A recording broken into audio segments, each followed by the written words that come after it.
요즘 참 힘든 시기라는 것은 모두가 정신적으로나 몸으로 느끼고 있는 부분이다. 그럼 부자들은 어떻게 해서 부자가 될 수 있었을까?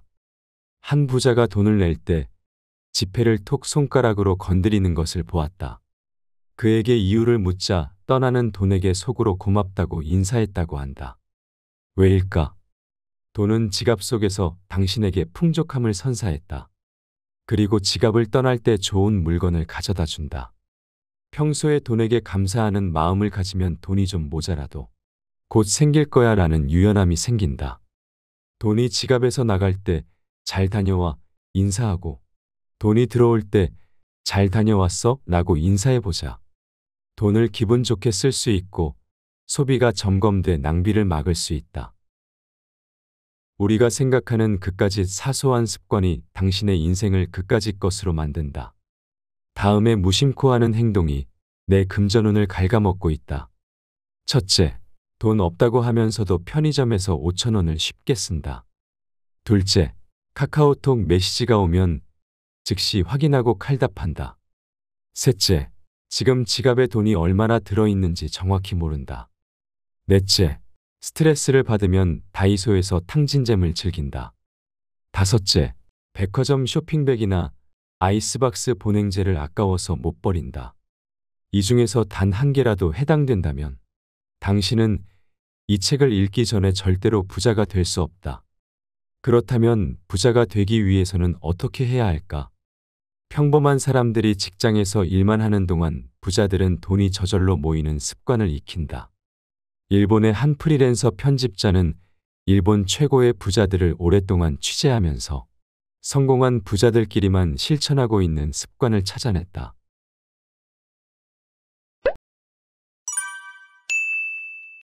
부자들이 죽어도 지키는 사소한 습관들이 있다. 부자가 된 사람들은 스마트폰에 휘둘리지 않았다. 전철을 타든 카페에 가든 많은 사람이 스마트폰만 들여다보고 있다. 그리고 그들 중 대부분은 카카오톡이나 라인 같은 모바일 메신저에 푹 빠져 있다. 현재 세계 5억 명 이상이 라인을 사용한다. 짧은 한두 마디로 소통이 진행되는 속도감도 좋고 무엇보다 무료이기 때문이다. 그러나 이렇게 매력적인 만큼 모바일 메신저 의존증에 빠진 사람도 급증하고 있다. 메시지가 오지 않았는지 신경이 쓰여서 늘 스마트폰만 들여다보는 사람이 많다. 심지어 자신이 보낸 메시지를 상대가 언제 읽는지 신경 쓰여서 못 견디겠다는 사람도 있다. 와 있는 메시지를 제때 확인하지 못할까봐 업무 중에도 힐끔힐끔 스마트폰만 쳐다보는 사람도 많다. 모바일 메신저는 통화나 문자처럼 소통 수단에 불과하다. 즉 용무가 있을 때 쓰는 도구다.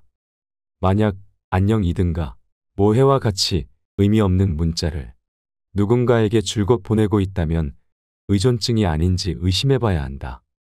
의존증에 잘 걸리는 사람에게는 다음과 같은 특징이 있다. 하나, 한 가지 일에 집착하는 경향이 있다. 둘, 남이 무언가 권하면 쉽게 거절하지 못한다. 셋, 현실을 냉정하게 받아들이지 못한다. 새삼 말할 것도 없이 이런 사람은 자기 생각을 좀처럼 관철하지 못한다. 그때그때 기분에 따라 의사결정을 하고 멋대로 행동한다. 돈을 쓸 때도 마찬가지여서 돈이 의미 없이 줄줄 흘러나간다. 얼핏 봐서는 아무 관련이 없을 듯하지만 모바일 메신저 의존증과 소비 생활 사이에는 밀접한 관계가 있다. 혹시 자신이 모바일 메신저 의존증인가를 신중히 생각해 보길 바란다. 부자가 된 사람은 돈에게 신뢰되는 말을 하지 않았다. 급여가 쥐꼬리만 하다라는 신세타령은 샐러리맨의 변함없는 술안주다. 그러나 이런 한타는 주변 분위기를 어둡게 만든다. 그리고 분위기가 어두워지면 기운도 정체되어 돈과의 관계가 악화될 뿐이다. 삶에서 결코 좋아질 것이 없다. 돈은 밝은 분위기, 긍정적인 곳으로 모여든다. 불만을 입에 담기보다 일단 현재에 감사하라. 사람의 욕심은 한도 끝도 없다. 지금 안정적으로 일할 수 있는 회사가 있고 매월 꼬박꼬박 급여를 받는 것에 감사해야 한다. 만에 하나 당장 구조조정을 당하거나 회사가 도산한다면 재취업은 꽤나 어려울 것이다. 사회는 그렇게 냉혹하다는 것을 잊지 말자. 불만을 늘어놓기 전에 현재의 상황에 진심으로 감사하는 마음을 갖자. 그리고 그 상태에서 한 단계 위를 지향하자. 불평불만에서 벗어나기 위한 노력은 쉽지 않다. 그러나 한번 시동이 걸리면 가속도가 붙는다. 감사하는 마음을 갖는 단계까지 금세 도달할 수 있다. 감사는 돈을 벌기 위한 원동력이자 추진력이기도 하다. 부자가 된 사람은 지갑에 신경을 쓴다. 많은 부자들과 교제하면서 처음으로 깨달은 것이 부자는 모두 지갑에 신경을 쓴다는 것이었다. 뭐 요즘에는 카드를 많이 쓰는데 지갑에 무슨 신경 쓰냐고 하는 사람도 있을 것이다. 그러나 카드보다 현금을 많이 사용하는 경우도 많다. 또한 카드도 지갑에 넣고 다니지 않는가. 부자들은 바지 뒷주머니에서 낡아빠진 지갑을 꺼내거나 지갑 안에서 아무렇게나 현금을 꺼내는 사람은 한 명도 없었다. 그들은 양복 안주머니에서 지갑을 꺼내 필요한 지폐를 가볍게 빼낸다. 그렇게 꺼낸 지폐는 구겨지거나 접힌 곳이 하나도 없다. 지갑에 보관할 때도 조심스럽게 집어넣기 때문이다. 반면에 풍족하지 못한 사람은 상당히 낡은 지갑을 아무렇게나 쓸 때가 많다. 좋게 말하면 다를 때까지 아껴 쓴 것이다라고 말을 할 수도 있다. 게다가 돈을 거칠게 쑤셔넣기 때문에 지폐가 구겨지거나 접혀 있을 때도 많다. 돈을 소중히 다루지 않는 태도가 뚜렷하다. 이들은 대개 어떻게 취급하든 돈의 가치에는 변함이 없다. 구겨지거나 접혀도 돈은 돈이다 라고 생각할 것이다. 쭈글쭈글한 5만 원짜리 지폐를 꺼냈다고 해서 그런 더러운 지폐에는 4만 원의 가치밖에 없다고 말할 사람은 없다. 그러나 사람에게는 감정이란 것이 있다. 그래서 접대하는 사람도 깨끗한 돈을 꺼내는 손님에게는 저절로 융숭하게 대접하게 되는 것이다. 당신의 돈 그릇을 철저히 관리하라. 돈을 조심스럽게 다루는 사람은 돈 그릇인 지갑도 조심스럽게 다룬다. 그래서 고상하고 품질 좋은 지갑을 사서 애지중지 사용한다. 그들은 지갑에 신경을 쓰고 돈을 진심으로 아끼는 태도가 돈을 끌어당긴다는 걸 안다. 부자들을 지켜보다 보니 그런 기운의 흐름이 정말로 있다는 생각이 들었다. 내 말을 믿고 지갑을 깨끗하고 괜찮은 것으로 바꿔보기 바란다. 그러면 돈에 대한 태도도 크게 달라질 것이다. 부자가 된 사람은 부채를 악으로 단정하지 않았다. 저는 돈이 많지는 않지만 빚을 지고 살지는 않습니다. 이렇게 당당하게 말하는 사람이 간혹 있다. 빚을 무조건 악이라고 생각하는 사람이다. 그러나 모든 빚이 나쁜 것은 아니다. 대출이 없다면 기업 경영이나 은행업도 성립되지 않을 것이다. 부채는 악순환이 아니다. 주택대출과 신용대출도 엄연한 빚이다. 빚을 진 적이 없다고 당당히 말하는 사람도 알고 보면 주택담보대출을 갚고 있을 가능성이 높다. 빚이라고 하면 대개 화려하고 해픈 생활을 하느라 빚더미에 앉았다거나 술값, 도박빚 때문에 사채를 빌렸다가 갚지 못하는 상황을 떠올리는 사람이 많다. 부자는 긍정적인 부채를 만든다. 빚에도 긍정적인 빚과 부정적인 빚이 있다. 일반적으로 가족의 생활을 쾌적하게 만드는 주택대출이나 자동차 할부 등은 긍정적인 빚이다. 그리고 유흥비 때문에 진 빚은 말할 것도 없이 부정적인 빚이다. 돈을 빌리는 것 자체는 악이 아니다. 다만 빚을 악으로 만드느냐 아니냐는 돈을 빌리는 목적, 그리고 빌린 뒤의 마음가짐에 달려 있다. 부자가 된 사람은 돈 이야기를 피하지 않았다. 대개 남 앞에서 돈 이야기를 하는 것을 품위 없고 천박하다고 여기는 경향이 있다. 특히 예술가나 문필가는 돈에 얽매이지 않고 좋은 작품을 만드는 것에만 집중하는 사람이어야 한다는 인식이 뿌리 깊다. 돈은 모든 사람의 당연한 관심사이자 어떤 의미에서는 최대의 관심사다. 돈 이야기를 입 밖에 내면 비난받기 쉬우니 하고 싶은 말이 있어도 꼭 참는 사람이 적지 않다. 돈 이야기는 더럽고 품이 없다고 생각하는 사람들이 있다. 왜 돈 이야기를 더럽고 천박하게 여길까? 이 질문에 자신 있게 대답할 수 있는 사람은 별로 없다. 나 역시 프리랜서로 원고 편집이나 집필을 하고 있지만 아직도 일 의뢰가 들어왔을 때 이번엔 원고료가 얼마인가요? 라고 묻기가 껄끄럽다. 하지만 원고료를 모르면 일을 할지 말지 결정할 수 없는 게 당연하다. 때로는 상대편이 보수를 먼저 제시하기도 한다. 그러나 그 조건에 불만이 있어도 선뜻 말하지 못한다. 그러면 태도가 불량하다는 낙인이 찍힐 것 같아서다. 그 때문인지 최근에는 연예인뿐만 아니라 작가나 화가, 평론가들도 매니저를 채용한다. 사무실에 소속되는 경우도 늘고 있다. 교섭 전문가를 내세우면 내 조건을 먼저 제시하기 쉽고 금액 조정도 원활하게 진행할 수 있다. 그러나 이제 이런 사고방식에서 벗어나야 한다. 돈 이야기는 결코 천박하지 않다.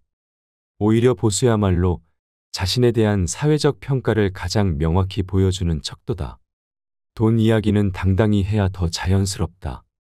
또한 적절한 보수가 따르기 때문에 일인 것이다. 그런데도 돈은 상관하지 않겠다는 식으로 일을 추진하다 보면 성과가 제대로 나오기 어렵다. 부자들은 탄탄한 몸매와 분위기를 관리한다. 사람은 분위기가 90%라는 말은 진실이다. 체형에는 타고난 체질이 큰 영향을 미친다고 말하는 사람도 있다. 그러나 노력하면 반드시 결과가 나타나기 마련이다. 즉 탄력 있는 몸매는 자신을 제대로 관리하고 있다는 증거다. 반대로 탄력 없는 몸매는 필수적인 노력을 게을리하고 있다는 증거다. 사람은 분위기가 90%라는 책이 베스트셀러가 된 적이 있다. 당시에는 제목에 약간 반발심을 느꼈지만 성공한 사람들과 만나는 동안 100% 동의하게 되었다. 성공한 사람은 누구나 자신에 대한 이상적 이미지가 확고하다. 그리고 그 이미지를 유지하기 위해 시간과 에너지를 아낌없이 쓴다. 내가 존경하는 어떤 경영자는 출장을 갈 때도 반드시 체육관이나 수영장이 있는 숙소를 선택한다. 그래서 아침 일찍 일어나 수영을 하고 시간이 나면 체육관에 가서 땀을 흘린다. 그는 매우 바쁘지만 평소에도 일주일에 2번 정도 트레이너에게 근육 강화 훈련을 받는다. 건강을 유지하는 것은 자신에 대한 의무다. 운동할 돈도 시간도 없다고 말하는 건 매우 불성실한 태도다. 나는 큰 공원 근처에 사는데 어느 날 눈이 일찍 떠져서 아침에 공원을 산책했다. 새벽 5시부터 수많은 사람이 달리고 걷는 것을 보았다. 그 중에는 운동을 끝내고 등교하거나 출근하는 사람도 적지 않을 것이다. 자신을 아끼고 싶다면 체형과 체력을 유지하는 일에도 소홀하면 안 된다. 이렇게 체형 관리를 열심히 하는 사람은 자신을 항상 직시하고 있다. 뿐만 아니라 일에 대해서도 진지한 자세를 취한다. 존경하는 경영자의 말이 귓가에 맴돈다. 아침에 땀을 흘리면 기분이 상쾌해지고 하루 컨디션이 최고가 된다. 부자가 된 사람들은 불안과 걱정거리를 크게 신경 쓰지 않았다. 인생이란 불안의 연속이다. 지금은 그럭저럭 살고 있지만 만약 구조조정을 당하면 어떻게 될까? 노후에는 과연 어떻게 살아야 할까? 아직 젊은데도 불안 요소를 이것저것 떠올리며 걱정을 늘어놓는 사람이 있다. 그러고 보니 실제 우리의 현실은 불안으로 가득한 것 같기도 하다. 불안은 입에 담는 순간 확 커진다. 불안을 입에 담으면 자신뿐만 아니라 주변 사람들까지 침울해진다. 불안과 고민은 입 밖으로 나오는 순간 2배로 크고 깊어지기 때문이다. 그 사실을 잘 아는 부자들은 기분이 침울해질 만한 이야기를 최대한 입 밖으로 꺼내지 않는다. 부자들은 대부분 사업을 하기에 몇백 명 혹은 그보다 더 많은 사람의 인생을 책임지고 있다. 그러니 불안의 크기가 셀러리맨보다 수십 배는 더 클 것이다. 한 사장에게 그런 불안을 어떻게 해결하느냐고 물었더니 그가 이렇게 대답했다. 불안이 느껴지면 머리를 흔들어 떨쳐버립니다. 고민한다고 해서 나아지는 문제는 별로 없으니까요. 우리가 걱정하는 일의 90%는 실제로 일어나지 않는다고 한다. 불안해하며 고민할 만한 힘이 있다면 그 힘을 반걸음이든 한 걸음이든 앞으로 나아가는 데 쓰도록 하자. 성공한 사람들은 오로지 앞으로 나아가는 데 집중한 덕분에 풍요롭고 여유로운 현재를 손에 넣었다. 부자들은 돈을 그저 모으려고만 하지 않았다. 저축이 많아도 풍요로움을 느끼지 못하는 이유. 사실 숫자란 어디까지나 하나의 기준에 불과하다. 어느 집이든 각각의 사고방식과 생활 방식이 있기 마련이다. 오히려 저축이 별로 없어도 즐겁게 사는 사람이 정신적으로는 더 풍요롭다. 한편 수많은 사람이 저축을 그렇게 많이 하고도 풍요로움을 느끼지 못한다. 그것은 돈을 잘 쓰지 않기 때문이라는 의견이 많다. 사실 거액의 예금을 가진 사람은 대부분 고령자들이다. 그들은 병이 생겼을 때를 대비해 돈을 모아 놓아야 한다거나 나중에 요양시설에 들어가려면 돈이 필요하다는 이유로 예금에 손을 대지 않는다. 한 주간지 기사에 따르면 약 3억 원이 넘는 예금을 남기고 죽는 사람이 상당히 많다고 한다. 돈은 쓰지 않으면 생명력을 잃는다. 돈은 사회의 혈액이라는 말이 있다. 실제로 돈은 순환하지 않으면 사회의 활력이 떨어지고 경제가 침체된다. 개인 경제에도 같은 원리가 적용된다. 돈을 많이 모으는 게 건전하다고 믿는 사람이 많다. 그러나 돈은 유통시켜야 하고 지갑에서 나와야 활기를 띈다. 예금 통장에 아무리 큰 금액이 찍혀 있어도 그것은 숫자에 불과하다. 돈의 진짜 가치란 살아 움직일 때 비로소 발휘되기 때문이다. 혹시 그 사실을 생생하게 실감하는가? 풍족한 사람과 그렇지 못한 사람의 차이는 여기에 있다고 생각한다. 목표를 세우고 쓰기 위한 돈을 모으자. 물론 돈을 모으는 행위 자체를 부정할 생각은 털끝만큼도 없다. 말할 것도 없이 예금은 없는 것보다 있는 것이 훨씬 낫다. 문제는 모으는 방법이다. 무턱대고 돈을 모으기만 해서는 수전노와 다를 것이 없다. 수전노는 돈을 모으는 것에만 비정상적으로 집착하는 소위 돈벌레 같은 사람을 말한다. 반복해서 말하지만 돈의 본질은 모으는 것이 아니라 쓰는 데 있다. 즉, 쓰기 위해 모으는 게 아니라면 저축이란 결국 돈을 죽이는 일이다. 그러니 돈을 모으기 전에 목적을 확실히 정하자. 최근에는 젊은 층도 노후 불안을 꽤 느끼는 듯하다. 아직 한창인데도 노후 대비로 돈을 모은다는 사람이 적지 않다. 물론 예금을 전혀 안 해도 된다는 말은 아니다. 그러나 정말로 노후를 행복하게 만드는 것은 젊을 때 인생을 즐겼던 경험이다. 떠올리기만 해도 마음이 뿌듯해지는 경험이나 추억이 없으면 노후도 행복하게 보낼 수 없다. 예금 통장 수를 늘리지 말고 인생 경험을 늘리자. 그런 자세로 살아야 인생을 풍요롭게 채워나갈 수 있으며 부와 명예도 자동으로 채워지게 될 것이다. 부자들은 행운을 부르는 일에 돈을 썼다. 자신을 위해 쓰는 돈은 소중하다. 그러나 그보다 더 가치 있는 것은 남을 위해 쓰는 돈이다. 남에게 쓰는 돈에는 애정이 담겨 있다. 애정으로 쓰는 돈이 많아지면 돈에 관련된 불쾌한 일이 사라진다. 아이가 용돈을 모아 부모님 생일에 선물을 하거나 부부가 각자 돈을 몰래 모아 결혼기념일에 상대가 갖고 싶어 했던 물건을 사주는 것이 그러한 예다. 소중한 사람을 생각하며 선물을 살 때의 행복감을 누구나 느껴본 적이 있을 것이다. 돈을 써서 주머니는 가벼워졌지만 마음이 뿌듯해지지 않았는가? 자기계발서를 보면 그런 행복감이 행운을 부른다거나 돈을 끌어당긴다는 말이 자주 등장한다. 내 경험상 틀린 말은 아니다. 깊은 행복감은 정말로 운을 강화하는 효과가 있다. 빌 게이츠 등 여러 부자들의 종착역은 결국 자선사업인 경우가 많다. 우리도 소소한 자선사업은 당장이라도 시작할 수 있다. 내 지인 중에는 편의점이나 슈퍼에서 쇼핑을 할 때마다 100원 이하의 동전을 모두 계산대 앞 기부함에 넣는다는 사람이 있다. 별거 아닌 것처럼 느껴질 수도 있겠지만 생각조차 못하는 사람들이 많다. 이처럼 돈을 애정으로 쓰는 습관을 들이라고 권하고 싶다. 우리 사회에는 아직 기부 문화가 뿌리내리지 못한 듯하다. 지진이나 홍수 등 자연재해가 발생해도 일반인의 기부가 좀처럼 활성화되지 않는다. 그러나 평소에 소소한 기부 활동을 하면 재해가 발생했을 때도 자연스럽게 기부할 수 있다. 꼭 큰 돈을 기부해야 된다는 생각은 버려야 한다. 애정을 담아 쓴 돈은 세상에 널리 퍼져서 사회 전체의 돈 흐름을 촉진한다. 그리고 그 돈은 돌고 돌아 자신에게까지 흘러올 것이다. 진짜 풍족함이란 그런 게 아닐까? 돈에 대해 무지한 것은 죄다. 돈을 많이 벌어서 부자가 되고 싶다면 당연히 돈에 대한 지식이 필요하다. 실제로 부자들은 경제와 재무에 박다. 즉 돈에 대한 지식이 풍부하다. 그들은 세금의 구조나 절세 요령에도 해박하다.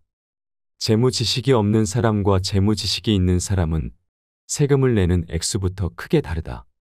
부채에 관해서도 마찬가지다. 재무 지식이 있는 사람은 금리에 밝아서 적절한 시점에 다른 대출 상품으로 갈아타면서 변제액을 차츰 줄여나간다. 한편 돈에 대해 공부하지 않는 사람은 대출을 한 번 받고 나면 30년 넘게 그대로 내버려두는 경우가 많다. 시간이 지나면서 경제 환경이 여러 번 바뀌는데도 그들은 자신이 그 변동과 무관하다고 생각한다. 돈에 집착하면서도 돈에 대한 지식을 습득하려 하지 않는 사람은 손해를 보기 마련이다. 돈 흐름에 무관심하면 위험해진다. 세상에서 돈이 어떻게 흐르는지 관심이 없는 사람들은 대개 돈과 인연이 없다. 비트코인이나 핀테크에 대해 올바른 지식을 갖추고 있는가? 비트코인은 가상통화인데 온라인 게임이나 일정한 웹사이트에서 쓸 수 있는 돈이다. 물건을 직접적으로 살 수는 없지만 일부 온라인 사이트에서는 결제가 가능하다. 비트코인은 국가가 발행하는 원이나 달러와는 달리 기업이 발행한다. 향후에는 전 세계의 보통 경제 활동이나 생활에 사용되는 통화가 될 수도 있다. 핀테크는 금융과 IT의 융합으로 실현된 혁신적인 결제 서비스다. 그 바탕에는 스마트폰 모바일 결제를 구현하는 등 IT를 통해 금융을 실제 생활에 더욱 근접시키려는 생각이 깔려 있다. 부자들은 이런 경제 지식을 적극적으로 공부하고 새로 등장한 화폐나 돈에 관한 서비스를 재빨리 배운다. 그래서 벌써 수많은 비트코인 부자가 탄생했다. 소크라테스는 무지는 죄라고 말했다. 돈에 대해 무지한 채로 사는 것은 죄를 범하는 것과 같다. 부자가 된 사람은 자신에게 쓰는 돈을 아끼지 않았다. 내가 아는 부자가 이런 말을 했다. 자기 자신에게 투자하면 절대 손해보지 않습니다. 그래서 저는 저에게 최대한의 투자를 지속합니다. 자신에게 좀 더 투자하자. 자기 연마에 돈을 쓰자. 경험과 추억에는 값을 매길 수 없다. 나는 젊을 때부터 경험을 쌓는 일에 아끼지 않고 돈을 써왔다. 돈으로 살 수 없는 가치가 있다는 모카드 회사의 광고 문구처럼 경험이나 추억에는 값이 없다. 가격을 매길 수 없을 만큼 큰 가치가 있기 때문이다. 그래서 예금은 별로 없지만 후회한 적은 한 번도 없다. 경험을 쌓는 일에도 적절한 시점이 있기 때문이다. 그 시점을 놓치지 않으려면 기회가 왔을 때 눈 딱 감고 투자해야 한다. 나처럼 돈으로 환산할 수 없는 경험이나 추억을 소중히 여겨서 인생 경험을 많이 쌓은 친구들이 있다. 그들도 자신을 결코 가난하다고 생각하지 않는다. 돈으로만 풍족함을 얻는 게 아니라고 확신하기 때문이다. 사실 경험과 추억을 쌓을 때는 이게 언제 돈이 될까라고 기대하지 않았다.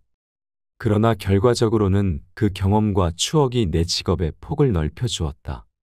나 자신에게 쓴 돈이 결국 나에게 비즈니스와 돈을 가져다 주었다. 부자가 된 사람은 타인과 자신을 비교하지 않았다. 세상에는 분명 나도 저랬다면 얼마나 좋을까 싶은 사람이 셀 수 없이 많다. 무엇이든 한번 듣기만 하면 외우는 사람도 있고 신이 이렇게나 완벽한 사람을 만들다니 라고 감탄할 만큼 아름다운 용모를 갖춘 사람도 있다. 뛰어난 신체 능력을 타고난 사람, 번뜩이는 직감을 타고나 투자에서 손해를 거의 보지 않는 사람, 뽑기 운이 말도 안 되게 좋은 사람 등등 다양하다. 신은 의외로 불공평하다. 나도 젊을 때는 그렇게 투덜거리곤 했다. 그러나 주변 사람들을 곁눈질하며 그에 비해 나는 이라고 불평한들 아무것도 달라지지 않는다. 내가 쓸 수 있는 것은 내 주머니 속의 돈뿐이다. 성공한 사람들은 자기 자신을 면밀히 관찰하고 분석한다. 그래서 자신이 부족하다는 결론이 나오더라도 거기서 발걸음을 멈추지 않는다. 오히려 자신의 좋은 점, 뛰어난 점에 주목해 그것을 어떻게 활용할지 궁리한다. 그들은 시선을 항상 앞으로 향하며 과거를 돌아보지 않는다. 앞으로 나는 어떻게 되고 싶은가 하는 미래상을 구체적으로 그린다. 그것과 지금의 자신을 비교하며 전진하려고 노력한다. 타인을 부러워하는 것은 불가능한 선물을 사달라며 조르는 것과 같다. 자신이 가진 장점을 더 발전시키려는 자세가 그보다 훨씬 큰 성과를 만든다.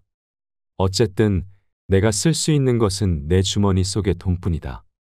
아무리 옆집에 돈이 많아도 그것은 내게 아무 의미도 없다. 자신의 힘을 원점 삼아 거기에서부터 자신을 더 크게 키워나가야 한다.